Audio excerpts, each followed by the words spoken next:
चले ठीक है।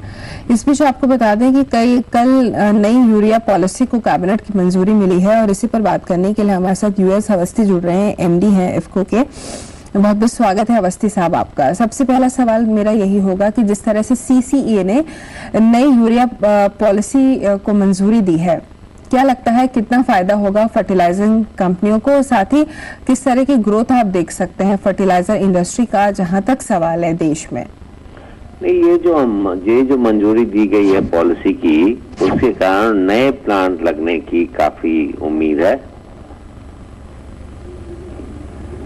जी जी जी जी, हम आपको सुन पा रहे हैं। हाँ जी। और मैं समझता हूँ कि अपने देश में जो तकरीबन 70 लाख टन यूरिया का आयात किया जाता है, उसकी अवज में ये प्लांट लगाने की सरकार की मंशा है। और इसके कारण जो इंपोर्टेड फर्टिलाइजर्स हैं उनके दाम इंटरनेशनल बाजार में जरूर गिरेंगे। और जो इसमें इन्वेस्टमेंट करेगा उसको उन्होंने ये भी कहा है कि 12% से लेकर के 20% तक का जो रिटर्न है वो अश्योर कराया है।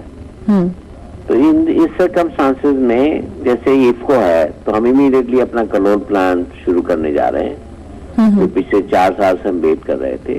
तो एक तो इसी कारण जो कैपिटल गुड इंडस्ट्री है उसको काफी अच्छे ऑर्डर मिलेंगे इंडिया में और इंडस्ट्रियल प्रोडक्शन बढ़ेगा, साथ ही साथ नए प्लांट लगेंगे।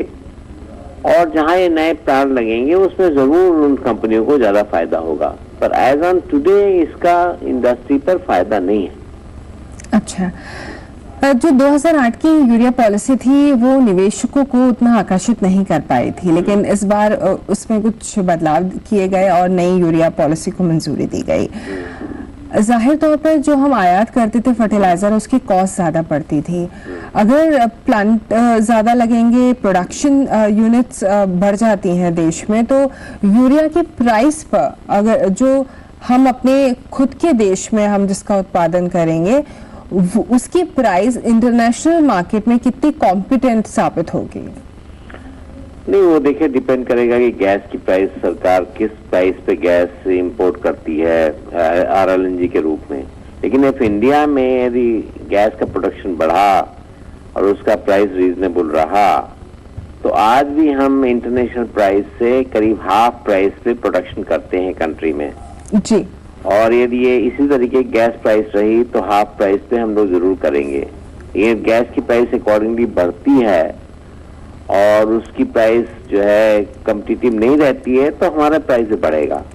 तो इन शॉर्ट 80% जो कॉस्ट है वो गैस की प्राइस पर, नेचुरल गैस की प्राइस पर डिपेंड करता है। तो नेचुरल गैस की प्राइस रीजनेबल रहेगी, मान लीजिए कि $8-10 तक भी रहती है, जो कि बाहर अधिकतर $3 के ऊपर नहीं है। तो 3 टाइम भी हमारी गैस की कॉस्ट रहती है तो भी हमारी जो अपनी प्रोडक्शन कॉस्ट है वो इंटरनेशनल प्राइस से लोअर रहेगी।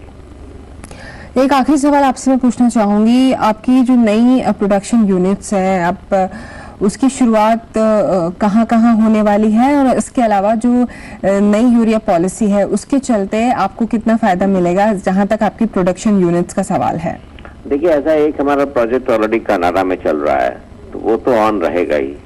ये जो कलोल का हमारा प्लांट है, जो मदर प्लांट है, जहां हम 38 ईयर से उस प्लांट में प्रोडक्शन कर रहे हैं, वहाँ हम नया प्लांट लगाएंगे और उसके कारण हमें जरूर फायदा बढ़ेगा। चलिए, बहुत बहुत शुक्रिया हमसे बातचीत करने के लिए। तो नई यूरिया पॉलिसी से देश में यूरिया का उत्पादन बढ़ेगा और साथ ही साथ जो आयात किया जाता था यूरिया उसमें कमी देखने को मिलेगी और जाहिर तौर पर इसका सीधा फायदा होते हुए फर्टिलाइजिंग इंडस्ट्रीज को। शुक्रिया आपका मिस्टर यूएस अवस्थी हमसे बातचीत करने के लिए। चलिए, सवाल जवाब का सिलसिला यहाँ से हम शुरू करते हैं। रितेश हैं कोलकाता से हमारे साथ। रितेश जी नमस्कार। Very good evening.